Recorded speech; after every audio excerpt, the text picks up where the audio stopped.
Hey, how's it going, everyone? Hope everyone's staying safe as always. I haven't put up a video in quite some time, so I do apologize about that. But breaking news this morning was that after their second consecutive overtime loss to the Ottawa Senators, the Montreal Canadiens have fired both head coach Claude Julien and assistant coach Kirk Muller. I was a little surprised about the Kirk Muller move because, if I'm not mistaken, I'm pretty sure they just re-signed him last offseason, or maybe the season before that, but I'm pretty sure he just renewed his contract recently. So to let him go was a little shocking. I felt that he had enough experience, in my opinion, to take over the coaching duties, but just because Montreal is so stubborn and they have to have a francophone coach, that never would happen. Assistant coach is the best you can do if you're basically just an English speaking person. So I find it kind of ridiculous that they have to stick with their traditions for over 100 years, yada yada yada. Just it doesn't make any sense.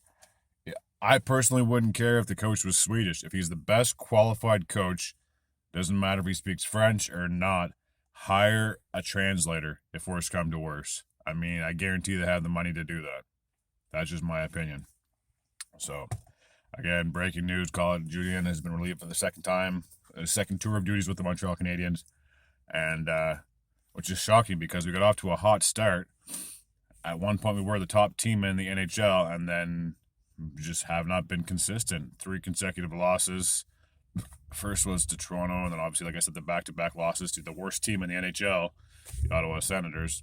But yeah, it's shocking, and I honestly don't know how you can go forward. Like I can't pronounce the assistant or the new coach's name. I'm terrible with names, but I'm not sure if he's going to be the long-term solution. I have a funny feeling, and I think I got some food in my beard. I'm sorry.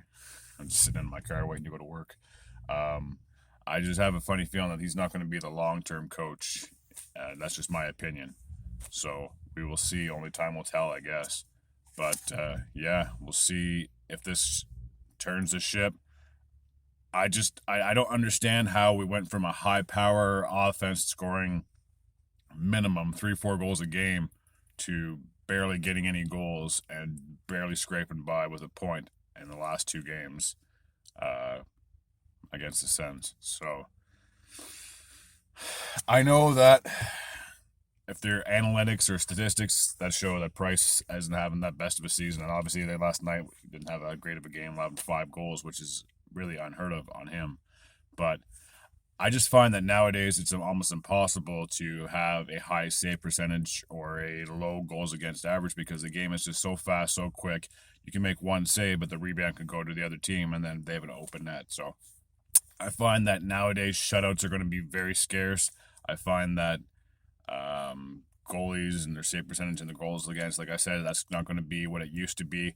I know Price is never going to go back to his 2014/2015 season when he won, I think, 3 or 4 trophies at the end of that year. So this is kind of a little bit of a rant about both the coach and the player.